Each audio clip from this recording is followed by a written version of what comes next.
여러분 안녕하십니까. 광주 전남 월드방송 ITV 대표 정용균입니다. 오늘은 보험사로부터 보험금 반환 청구로 그동안 살아온 대학가 2층 상가주택을 경매로 빼앗긴 안타까운 소식을 여러분들 앞에 전하고자 합니다. 국민 여러분, 보험은 왜 들지요? 이렇게 물어보면 하나같이 말씀하시기를 보험은 위급사항을 대비해서 가입한다고들 합니다. 그렇습니다. 보험은 위급사항을 대비해서 가입하고 약정된 보험금을 정확히 잘 불입해야 합니다. 보험도 여러 종류가 있죠. 회사마다 특별히 좋은 상품을 내놓고 TV를 통해 마치 경쟁을 하듯이 고객 유치에 최선을 다하고 있죠. 그나마 당시 보험 가입자로 보험금을 수급받아 어느 정도 도움을 받아오던 중 보험사가 일방적으로 나이롱 환자로 재판에 회부하고 위조된 서류로 승소하고 보험금을 중지하여 가입자의 가정에 어려움을 갖게 하는 일이 벌어졌습니다. 그래도 그렇죠. 보험 모집인들 입장에서 한 번쯤 생각해도 더라면 그렇게는 할 수 없겠죠. 모집인들 여러분, 보험 한 건 하기 위해 얼마나 노력하고 마주칠 때마다 인사도 하루 몇 번씩 합니까? 보험사 대표, 병원장, 의사, 의료자문단, 제발 모집인들 체면 그만 구기시죠. 국민 여러분, 여러분 알고 계십니까? 보험 가입자가 사고 시 보험사에 신고하여 약정된 보험금을 지불해 오다가 마치 거저주는 것처럼 배가 아팠던지 의료자문단에게 서류를 배정하여 조사를 시키고는 병원장과 합류하여 서류를 위조하여 재판에 회부, 보험사 전문 로펌으로 하여금 승소케 하여 지급 중지와 이미 지급된 보험금까지 반환케 하여 보험사 배불리기에 앞장선 의료자문단이 있습니다. 서민들 눈에 눈물 나게 하고 보험사 살찌운 의료자문단, 과연 누구를 위해 존재하는지요? 당시 17세 소녀는 중고등학교 학교를 건강한 몸으로 개근상을 받고 다녔으며 건강한 체구에 각종 스포츠 등을 좋아하며 병원 한번 간 일도 입원 한번 한 일도 없었다고 합니다. 그리고는 스포츠 댄스를 유독 좋아하여 수업 시간에는 스포츠 댄스 교육을 받았다고 합니다. 매사에 긍정적으로 서로 동료 간에 좋은 친구로 지내왔다고 합니다. 그러던 중 17세 소녀는 약 20년 전 대학교 입학을 앞두고 광주시 남구에 위치한 KD 종합병원에 건강검진을 받으러 처음 갔다고 합니다. 이때 의사의 검진 결과 혈당이 높다며 혈당을 낮추는 인슐린을 맞고 치료해야 한다고 했다 합니다. 그래서 처음으로 2006년 2월 16일부터 23일까지 8일간 KD 종합병원에 최초로 처음 입원한 사실은 있다고 합니다. 혈당이 높은 환자는 입원하여 인슐린을 맞아야 혈당이 떨어져 치료가 됩니다. 그런데 이게 웬일일까요? 혈당을 낮추기 위해 인슐린을 투여받던 환자는 온몸이 붓고 호흡하기도 힘들고 걸음도 걸을 수 없고 피부에 발진이 생겨서 참기 힘든 고통이 이어졌답니다. 환자의 견딜 수 없는 호소에 의해 환자 엄마는 의사와 상의하고 만약 응급시에는 전남대학병원으로 가겠다는 서명과 함께 집으로 퇴원을 시켰답니다. 그 후 이게 웬일일까요? 집에 돌아온 환자는 인슐린을 맞지 않았는데 날이 갈수록 모든 것이 정상적으로 돌아왔다 합니다. 정상적으로 되돌아온 딸아이는 그간 하지 못했던 모든 활동을 재개할 수 있었고 스포츠 댄스 역시 다시 할 수 있었다 합니다. 그렇다면 모든 이들에게 얘기를 종합해보면 당뇨병이라 하면 혈당을 낮추기 위해 인슐린의 몸에 받아들여져야 합니다. 그런데 어찌된 일인지 이는 몸에 전혀 받아들이지 않았습니다.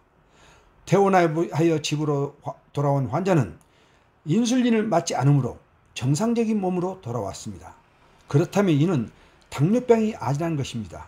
다시 말해 의사의 진단 오류로 볼 수밖에 없지요. 바로 인슐린에 의한 의료사고라고 볼 수 있습니다.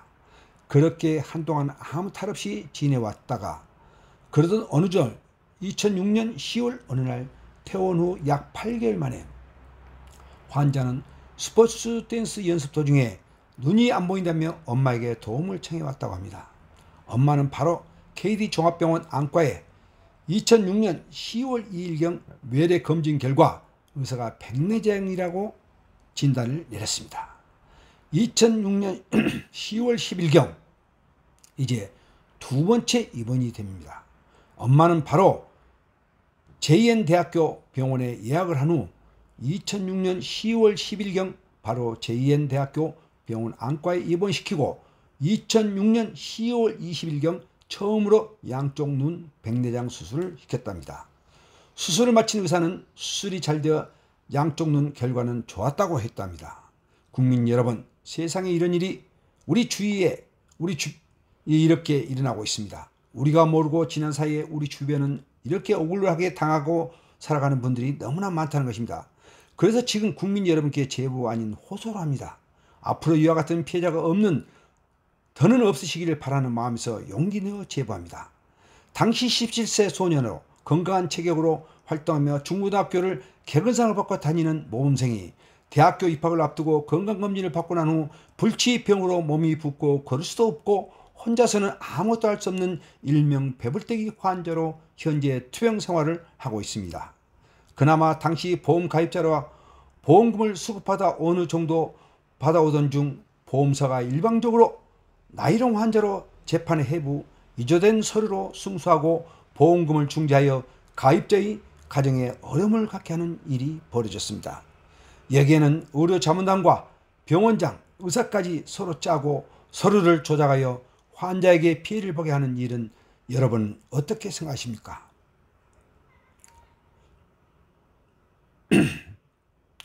KD 병원장의 허위 개인정보 유출과 유땡땡 의사 위조된 진단서, 서울 YS 종합병원장 신땡땡 의사 허위 의료 기록지 모두 허위로 위조된 것입니다. 재판에 제출된 개인정보 유출은 모두 거짓말입니다. 위조된 사실을 확인해 보면 이 환자는 2002년, 2003년도에는 광주 KD병원에 단 하루도 입원한 사실이 없습니다. 건강보험공단 역시 심사평원에서 입원한 사실이 없다 하니 증명할 필요도 없다고 합니다. 왜? 사실이 없으니까 라고 했습니다. 세 번째, 그리고 중고등학교 때 개근상을 받고 다녔습니다. 네 번째, 그리고 학교에는 2002년도, 2003년도에는 인슐린 펌프가 우리 한국에는 도입이 아니 된 상태이랍니다. 그래서 거짓말이죠. 다섯 번째, 그러므로 당뇨로 진단받고 입원하여 백내장 수술도 펌프 적용도 받은 사실이 1%도 없다는 것입니다. 또한 김경철이라는 환자 아빠는 보증서에 사인한 일도 없답니다. 김경철 환자 아빠는 병원에 간 일도 없고 안 갔으니 사인한 일이 없지요. 아빠가 사인한 일도 없고 환자가 병원에 입원도 당뇨 치료도 한 일도 없다 이겁니다. 그래서 이 모두가 허위고 거짓말이며 잊어진 것입니다. 일곱 번째, 당시 2003년도는 중학교 3학년입니다.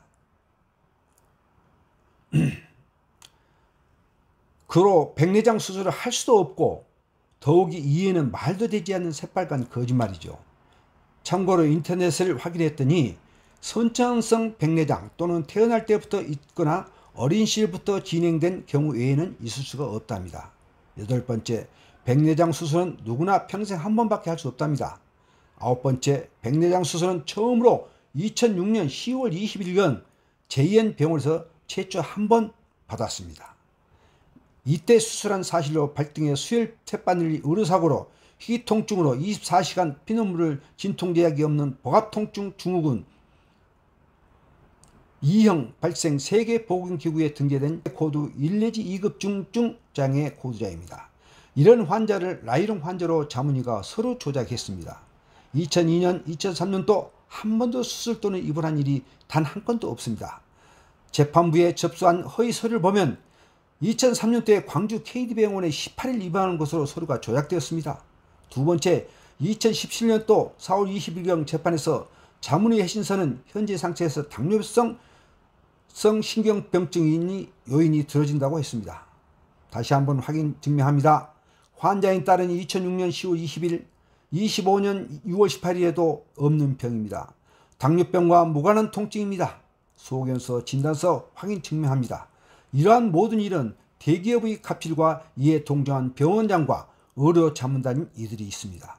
또한 이러한 일들을 서슴없이 자행하고 있는 이들 대기업과 종합병원장과 의료자문단이 접수한 거짓된 허위 서류를 사실 확인하지 않고 받아들여 재판에 승소하게 하는 대한민국 사법부의 재판도 책임이 있습니다. 지금 이 시간에도 어느 한 곳에서 이와 같은 똑같은 방법으로 당하고 패가망신당하여 누구에게 원망도 하소연도 하지 못한 채 눈물만 흘리고 있을 것입니다. 국민 여러분, 보험사 약관은 보험사의 전문 로펌에 의해 병원장과 의료자문단의 허위 진단서와 거짓 서류에 의해 조작되고 있음을 아시는지요? 그래서 대한민국의 재판부는 라면 이들이 위조한 거짓 서류를 접수받았다면 전화 한 통으로도 바로 확인할 수 있는 일들을 무조건 일방적으로 보험사의 위조된 서류만 믿고 손을 들어주어 재판에 승소하게 한 재판부가 과연 대한민국 재판부인지요? 우리나라는 의료법이 참 잘 되어 있습니다. 누구나 병원에서 의사의 진단을 받고 치료를 또는 입원 치료를 하게 되면 자동으로 의료공단에 접수가 됩니다. 그렇게 접수해야만 의료공단에서 진료비 또는 입원 사실 확인이 기록됩니다. 의료공단의 접수한 사실 확인만 하여도 알 수 있듯이 절대 거짓으로 의사 진단 및 입원을 할 수 없습니다. 모든 경황을 보더라도 알 수 있는 사건을 이렇게 엉터리로 재판할 수 있을까요? 정말 말문이 막힙니다. 국민 여러분, 다시 말씀드립니다. 병원장과 의사의 허위 진단, 바로 의료사고를 나이롱 환자로 만들고 보험사 전문 로펌과 의료자문단의 관계한 수법으로 서류 조작하여 재판에 승소하여 계약된 보험금 지급 중지와 더불어 그간에 지급한 보험료 반환 청구에 대학가 상가지역 2층 상가주택 건물을 강제 경매로 환수당하게 했습니다. 또한 여기 놀라운 사실은 상가 건물이 환자와 무관하며 계약자와 피보험자를 배제하고 엄마 이름으로 된 건물을 강제 경매하는 어처구니 없는 일을 했습니다. 보험 가입자 중 서민들과 힘없는 자만 골라서 이러한 편법으로 피눈물 나게 하는 보험사와 의료자문단, 여기에 협조한 병원들 모두 양심이 있는지요? 그렇게 예쁘고 발랄하게 활동했던 딸아이가 환자가 되어 배불떼기가 흉측한 환자로 혼자서는 아무것도 할 수 없는 불쌍한 자식을 보면서 그래도 민주화 성지라 불리는 광주 북구 중동에서 전문 헤어 디자이너로 미용업을 운영하는 현재 60대 씩씩한 젊은 직업 여성이자 엄마로 국민 여러분께 진실을 호소한다며 보내왔습니다. 대한민국 사법부 국민의 소리를 들으세요. 이러한 가짜 서류 한 번만 전화로 확인하면 정확성을 알 수 있는데도 이를 알고도 묵인한 건지 정말 모르고 판단하는 건지 이에 동조한 재판부 정말 한심하며 우리 국민들이 불쌍합니다. 우리 모든 국민은 그래도 사법부는 믿고 의지하며 살아왔는데 이제 누구를 믿고 의지하며 살아가야 할지 우리 서민들은 정신 차려야 합니다. 그리고 이에 종사한 보험 모집인들 여러분도 같은 국민이며 누구에는 언니요 오빠요 동생이지요. 계약 당시의 약관대로 이행할 수 있도록 확인하고 이를 실행할 수 있도록 건의해 주시길 부탁합니다. 오늘은 여기서 끝을 맺고 다음에 이어서 더 많은 사실로 진실을 밝혀드리겠습니다. 지금까지 월드방송 정용균 기자였습니다. 감사합니다.